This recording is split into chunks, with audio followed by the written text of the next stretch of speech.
Ya, shalom saudara-saudaraku yang terkasih dalam Tuhan Yesus Kristus. Haleluya.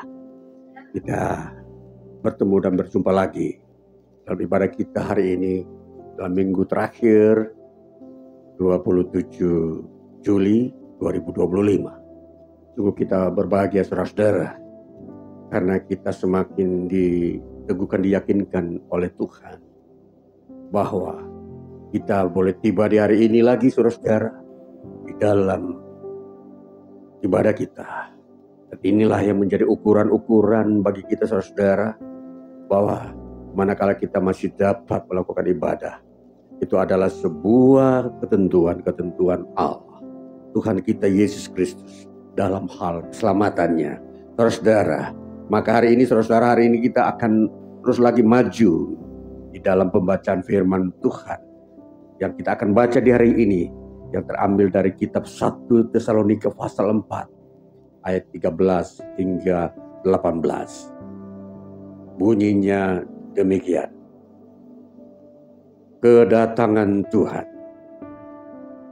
Selanjutnya kami tidak mau saudara-saudara bahwa kamu tidak mengetahui tentang mereka yang meninggal, supaya kamu jangan berduka cita seperti orang-orang lain yang tidak mempunyai pengharapan.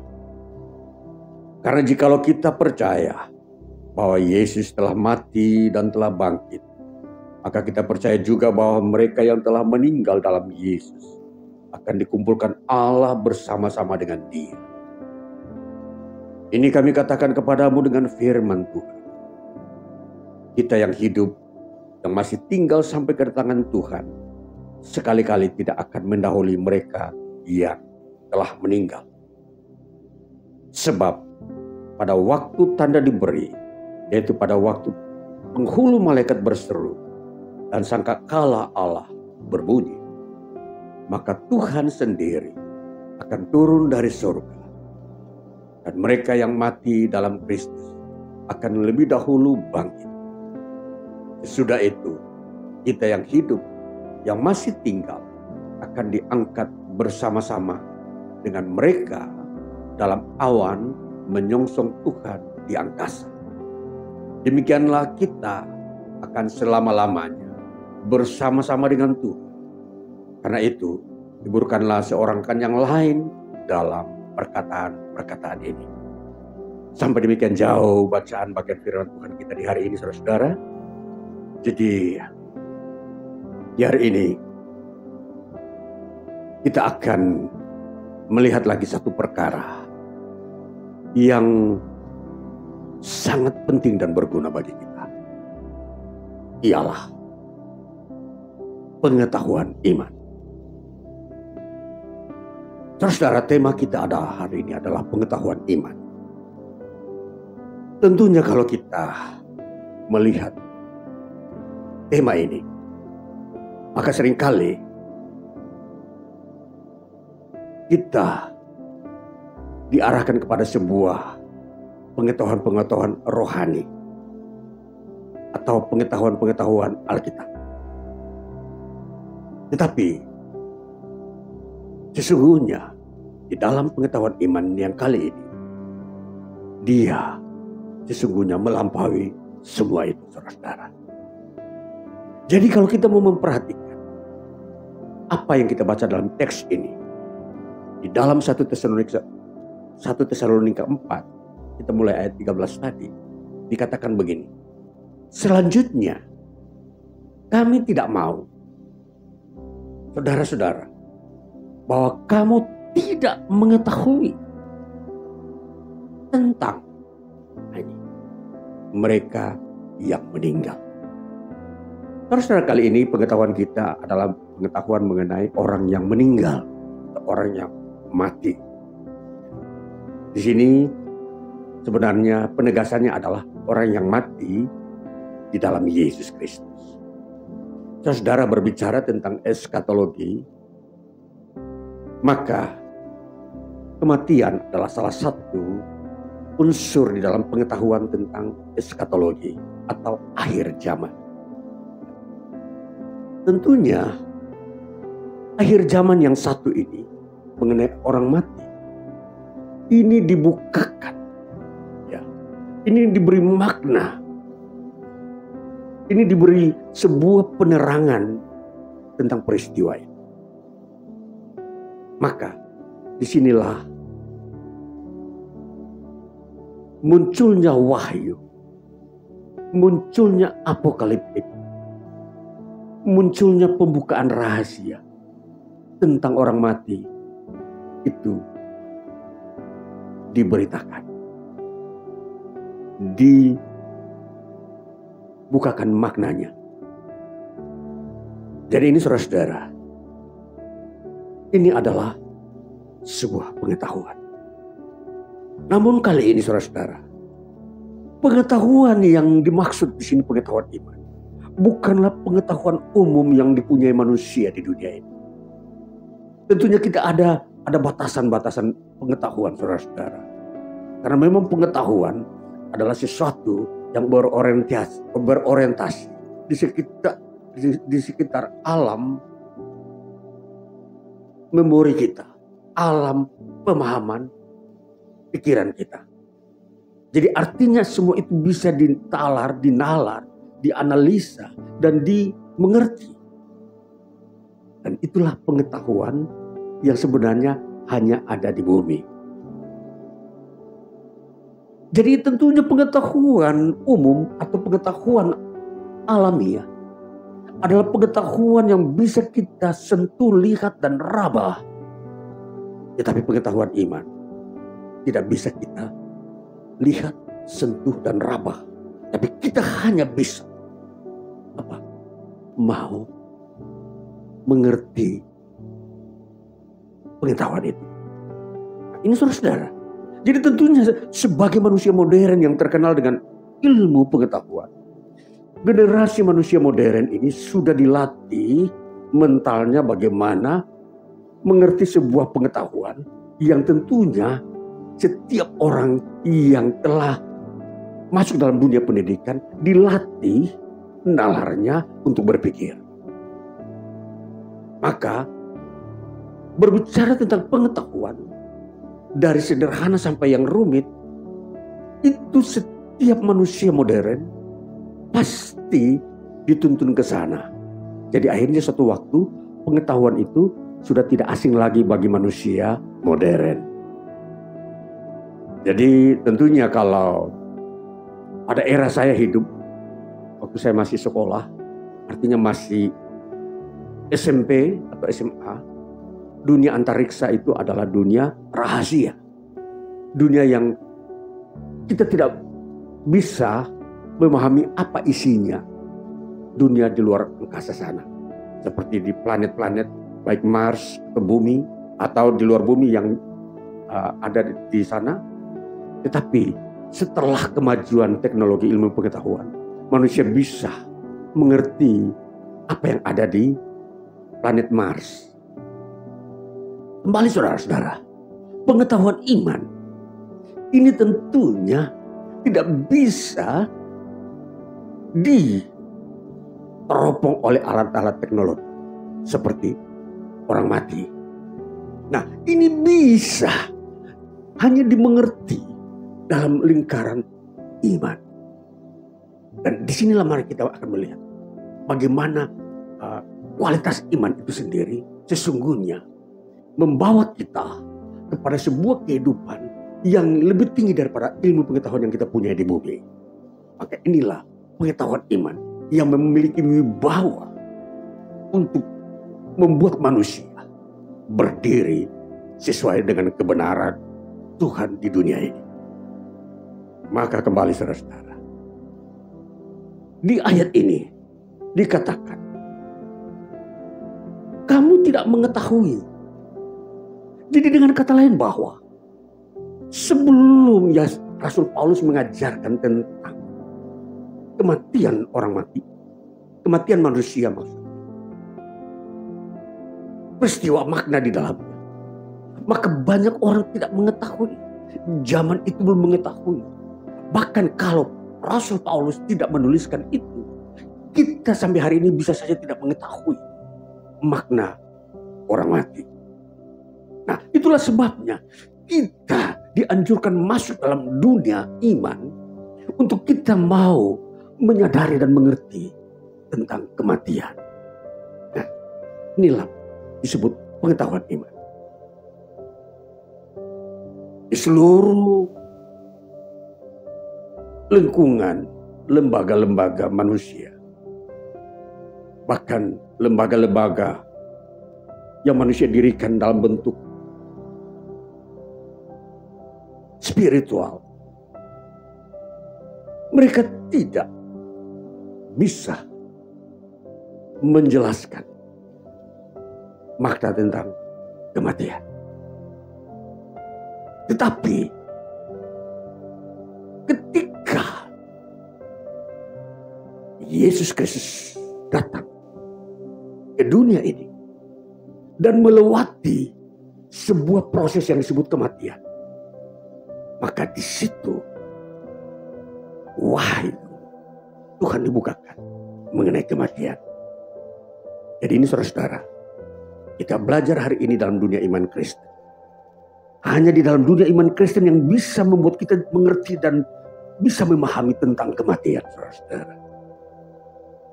Kita tidak bisa menemukan makna ini di dalam dimensi yang lain atau agama yang lain. Hanya di dalam iman Kristen. Jadi inilah yang memberikan kualitas kehidupan manusia, pengetahuan manusia. Ketika kita masuk ke dalam dunia iman Kristen dan mengerti dan mempelajari tentang kematian.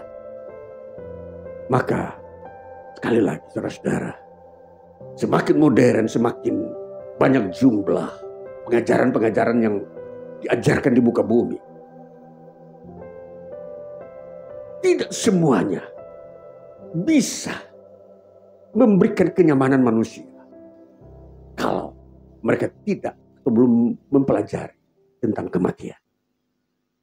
Dan itulah sebabnya iman Kristen hadir dengan sebuah penjelasan dan wahyu membukakan rahasia tentang kematian ini bagi umat manusia.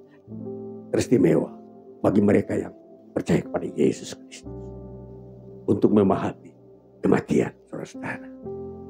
Jadi ini penegasan Rasul Paulus kali ini sungguh-sungguh membuat umat Tuhan di Tesalonika menjadi umat Tuhan yang berdiri kuat di dalam iman kepada Yesus Kristus. Dengan pengetahuan ini membuat iman daripada orang-orang percaya di kota Tesalonika khususnya menjadi orang-orang yang berdiri benar-benar kuat di dalam Kristus Yesus. Saudara, memang jemaat Tesalonika adalah jemaat yang begitu kualitas imannya lebih baik daripada jemaat-jemaat Tuhan yang ada di Eropa dan Asia pada era Rasul Paulus. Mereka mampu memberi sekalipun mereka miskin. Itu salah satu keunggulan yang ada di tengah-tengah jemaat Tesalonika. Dan kalau kita memperhatikan bagaimana mereka begitu setia sekalipun mereka ada di dalam penganiayaan. Inilah dasar-dasar yang kuat yang memberikan pembelajaran bagi orang-orang Kristen sepanjang zaman. Bagaimana melihat kehidupan dan keberlanjutan sampai masuk kepada kematian.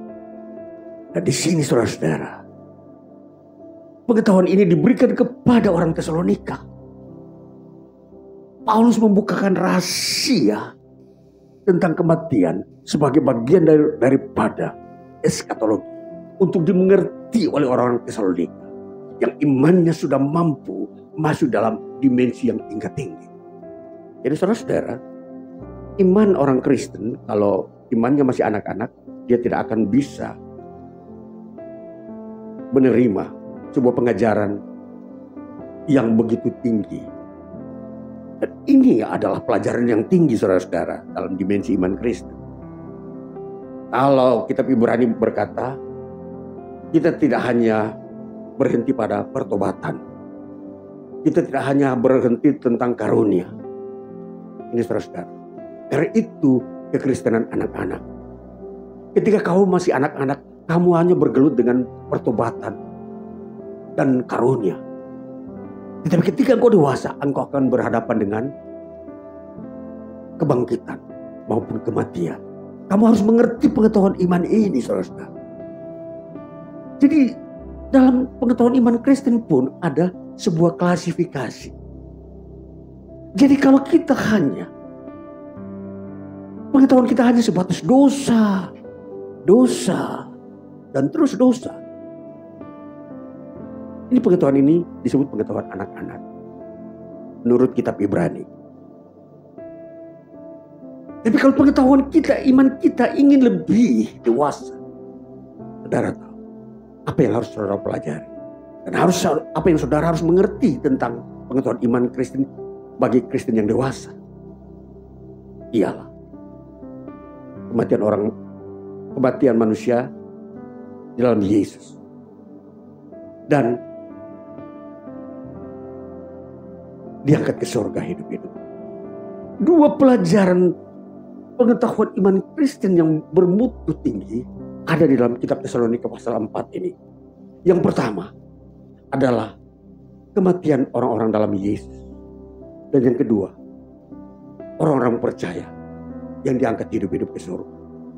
Ini dua pengetahuan saudara-saudara yang harus saudara mengerti sebagai seorang percaya kepada Yesus. Bukan berarti bahwa pertobatan tidak penting. Kalau saudara sudah bertobat, saudara sudah lahir baru. Sekarang pelajaran saudara bukan saja lahir baru dan bertobat. Bahkan karunia-karunia. Bahkan karunia-karunia di dalam pelayanan. Saudara diberikan karunia kesembuhan, karunia bahasa roh, karunia-karunia yang lain, pengetahuan yang lain. Itu adalah bagian daripada iman Kristen. Tapi itu adalah pengetahuan yang berorientasi di sekitar anak-anak, saudara-saudara. Dan jadi, apatah lagi kalau orang yang belum pernah bertobat, pengetahuan anak-anak pun mereka tidak akan dapat. Apa itu lahir baru? Apa itu karunia Roh Kudus? Apalagi mau masuk dalam dunia dimensi pengetahuan yang tinggi ini mengenai naik ke surga hidup-hidup. Sukar dimengerti, saudara-saudara.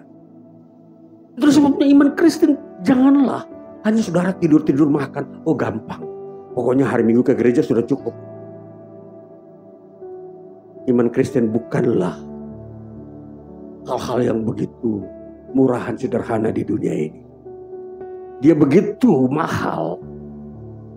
Dan kamu lihat pengetahuan seperti ini. Diberikan kepada orang-orang yang imannya yang sudah tahan banting, siap pikul salib. Baru mereka mengerti tentang kebahagiaan bagi orang yang mati dalam Yesus. Dan penantian orang-orang yang akan naik ke surga hidup-hidup. Penantian, pengharapan.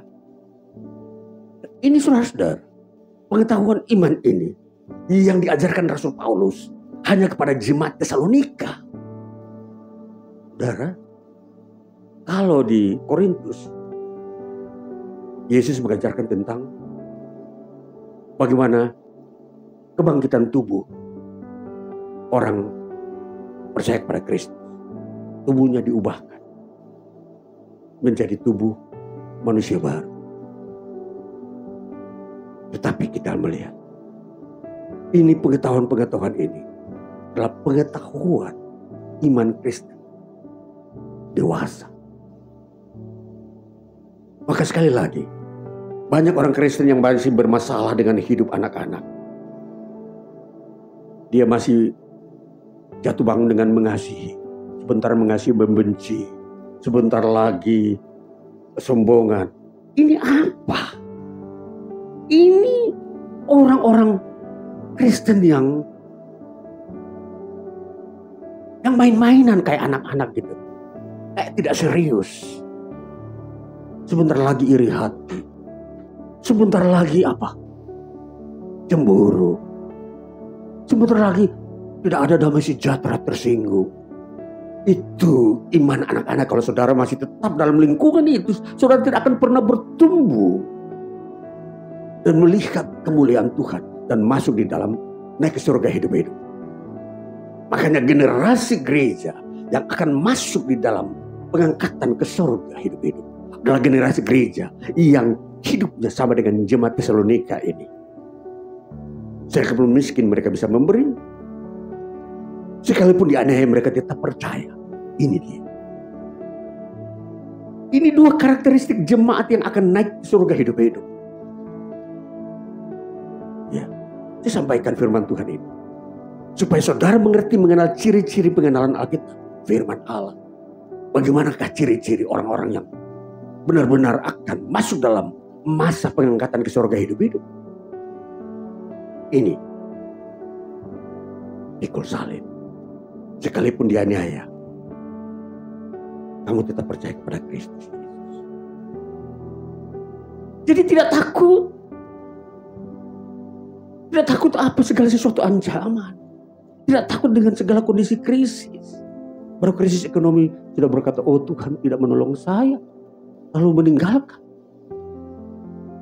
Oh Tuhan tidak memberikan saya jodoh sehingga saya harus meninggalkan iman lalu menikah dengan orang yang tidak percaya. Itu kesulitan-kesulitan itulah yang membuat orang tidak bisa naik ke surga hidup-hidup. Mereka akan mati dalam yang kondisi yang merugikan. Inilah masuk dalam dunia iman Kristen. Kita dituntun untuk sampai ke tahap ini. Bukan hanya tahap biasa-biasa kita datang, berkumpul, kita datang, saling mengenal. Saudara, itu bukan batasan Kristen yang dewasa. Batasan Kristen yang dewasa ialah kalau kamu siap menderita demi Yesus Kristus. Siap enggak? Kalau kamu tidak siap, jangan, tidak termasuk dalam hitungan Kristen dewasa. Iya. Kalau kamu selalu mendapatkan perlindungan dari pemerintah, aduh mana pemerintah, aparat keamanan menolong saya. Ini iman anak-anak. Engkau tidak pernah mengandalkan Tuhan, imanmu tidak pernah dewasa. Kau mengandalkan manusia untuk melindungi saudara untuk hidup. Jadi menjadi Kristen jangan memakai ilmu pengetahuan saudara sebatas saudara mengerti. Ini ilmu pengetahuan yang tidak terbatas. Makanya dikatakan, Paulus memakai kata, kamu tidak mengetahui ini, memakai kata agnoin. Ini kata agnoin ini artinya kamu tidak mengerti. Tapi dalam bentuk infinitif. Apa itu? Infinitif artinya sesuatu yang tidak terbatas. Pengetahuan ini tidak terbatas. Kamu tidak mengetahui. Karena memang pengetahuanmu itu terbatas. Karena pengetahuan ini tidak terbatas. Tidak bisa dijangkau soal memahami kematian. Maka saudara kembali mempelajari. Sehingga kita tidak, semua orang tidak terjebak salah menilai tentang kematian. Apalagi kematian Yesus. Saudara tahu, kematian Yesus itu adalah pengetahuan yang tidak terbatas. Manusia tidak mampu mengartikan peristiwa itu. Manusia tidak bisa menimba ilmu satupun dari dalamnya. Karena itu pengetahuan itu terlalu luas, saudara-saudara. Kematian Yesus. Makanya peristiwa Yesus mati. Itu menjadi sumber dasar pengetahuan pewahyuan kepada kita. Untuk mengerti tentang kematian. Karena Yesus telah datang membawa makna itu. Yesus telah membukakan tabir rahasia yang tertutup berabad-abad tentang kematian. Yang ditakuti manusia. Itu yang ditakuti manusia tentang kematian, saudara-saudara.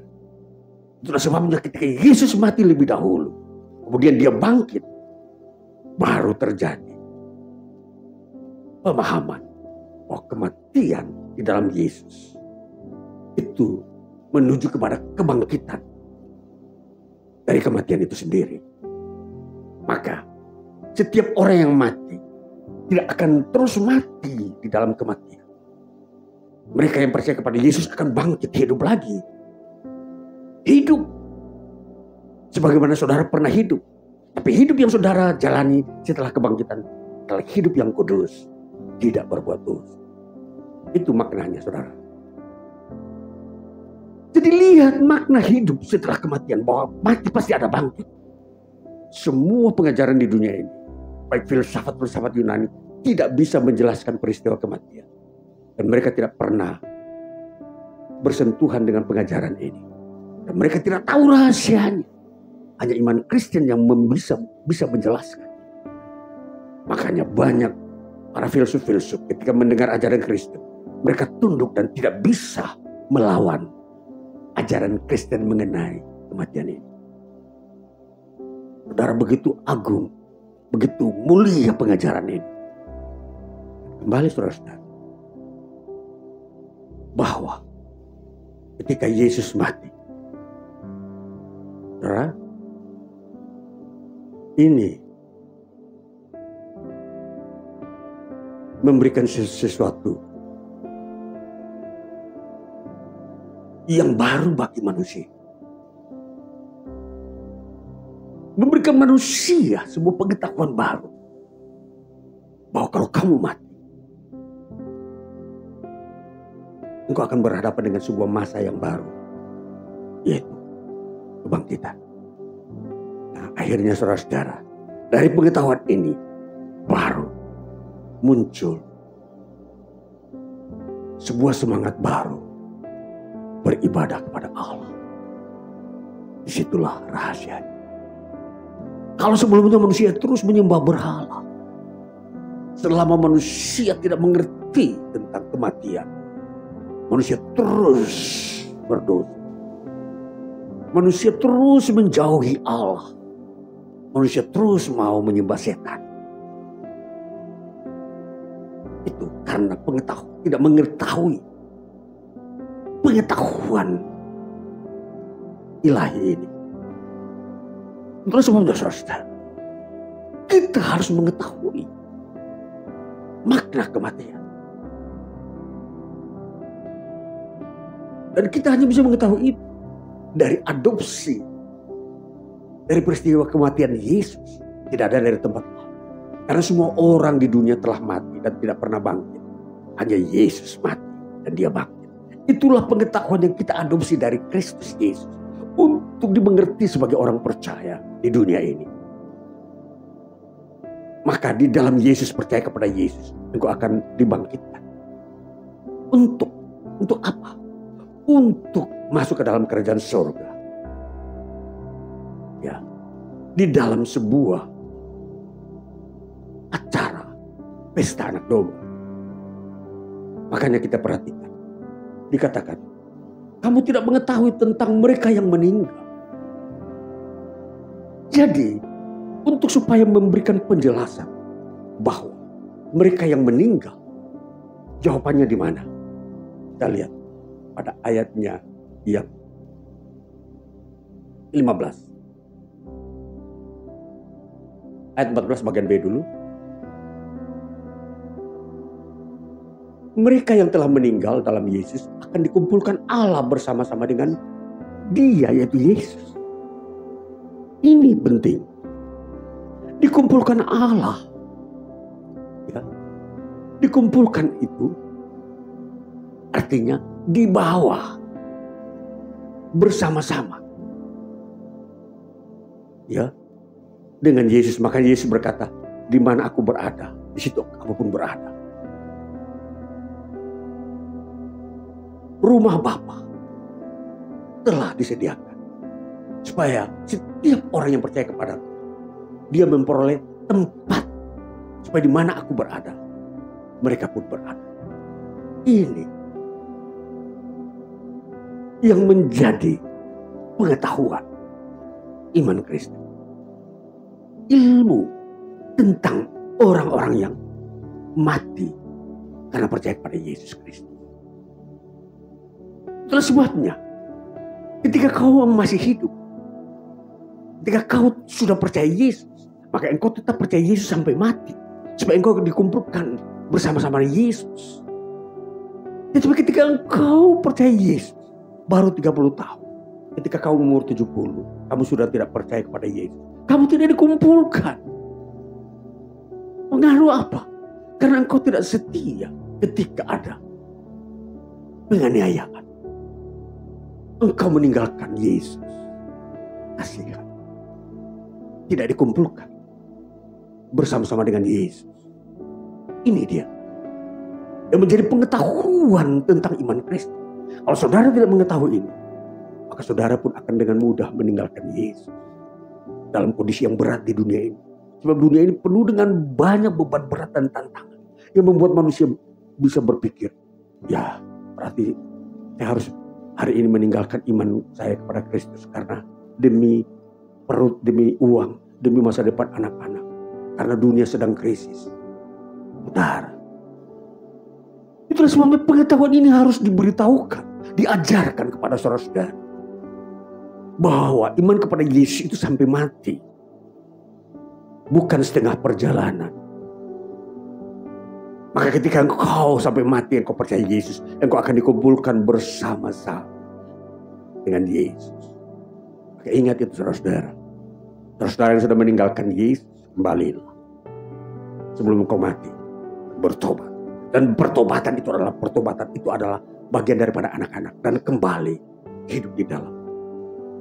Berani memikul penderitaan. Itu yang saudara lakukan.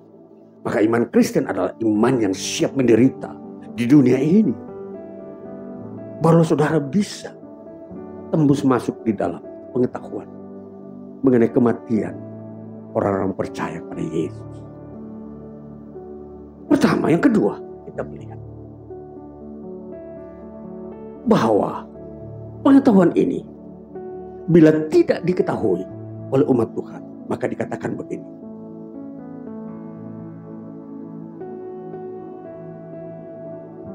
Supaya kamu jangan berduka cita seperti orang-orang lain yang tidak mempunyai pengharapan.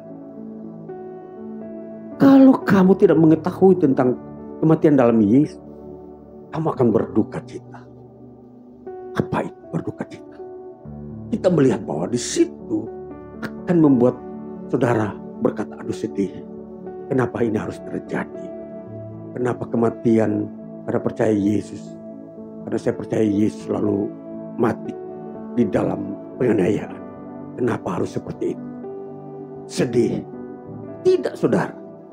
Pengetahuan ini supaya menghilangkan kesedihan manusia yang tidak memahami tentang kematian itu. Justru karena dia percaya Yesus, dia dianiaya, dia akan dikumpulkan bersama-sama Yesus. Dikumpulkan oleh Allah dalam rumahnya. Ini yang menjadi rahasia. Yang kalau saudara sendiri tidak mau memperhatikan, saudara akan terbawa oleh kesenangan dunia. Mau hidup hanya senang-senang berfoya-foya. Tidak mau menderita. Tidak mau berkorban di dunia ini. Saudara hanya hidup mementingkan diri sendiri. Dan semakin jauh daripada pengetahuan akan kekekalan. Maka hidup saudara semakin hidup duniawi. Bisa saja menjadi manusia yang tidak mengenal Allah. Bila tidak mau masuk di dalam puncak iman Kristen ini. Jadi puncak iman Kristen adalah pikul salib, menderita. Ya. Jadi saudara-saudara yang belum siap mengerti pengetahuan tentang iman Kristen yang puncaknya adalah penderitaan, saudara akan terbawa oleh dunia. Karena dunia ini terus menghadirkan kesenangan pribadi, keinginan daging di dunia ini. Dan kemudian lenyap. Maka ini rahasia ini. Ketika saudara sungguh-sungguh masuk dalam dunia Kristen, pelajarilah, siap menderita. Demi imanmu yang kau percaya kepada Yesus Kristus. Yang kedua, kita mempelajari tentang kenaikan ke surga hidup-hidup. Naik ke surga hidup-hidup adalah sebuah pengetahuan juga. Adalah pengetahuan tentang akhir zaman. Bagaimana orang percaya bisa naik hidup-hidup? Inilah yang sudah saya sampaikan tadi. Bahwa dia diciri-cirikan adalah siap menderita demi iman kepada Yesus Kristus. Dia berani berkorban walaupun dia miskin. Ini karakter orang-orang yang naik ke surga hidup-hidup.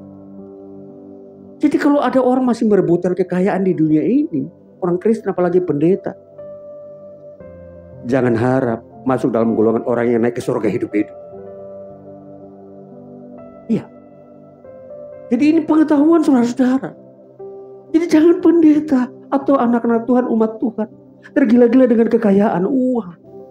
Bangga kalau menjadi orang kaya di dunia ini. Saudara, naik ke surga hidup-hidup bukan karakter seperti itu.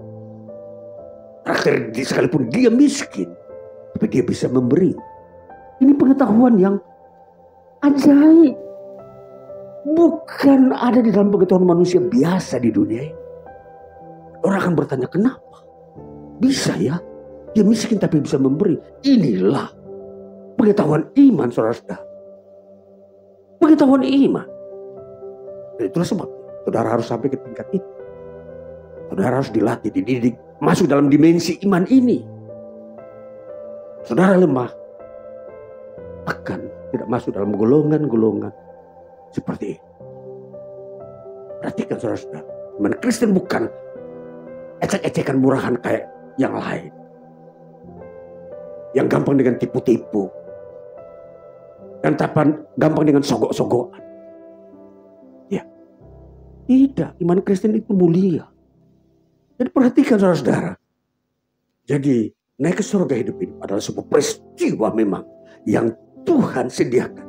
Khusus di sebuah zaman di mana orang-orang Kristen itu mempunyai iman yang berkualitas. Makanya saya sampaikan firman Tuhan saat ini. Supaya kalau satu waktu zaman itu tiba, saudara-saudara sudah mempunyai iman yang berkualitas. Sebab semua ini diukur dengan waktu juga. Ada waktu, usia di mana Tuhan menghadirkan manusia orang percaya kepada Kristus yang mempunyai kualitas iman untuk siap naik hidup-hidup ke surga. Saudara, ini pengetahuan ini saudara harus pegang baik-baik. Jangan digantikan, ditutupi dengan pengetahuan tercanggih di dunia ini, AI ataupun apa saja. Yang modern saat ini adalah AI, kecanggihan ilmu pengetahuan. Tapi itu tidak bisa menggantikan pengetahuan kita tentang naik ke surga hidup-hidup ketika Yesus datang kedua kali. Ini saudara-saudara, ini tujuan supaya kita terus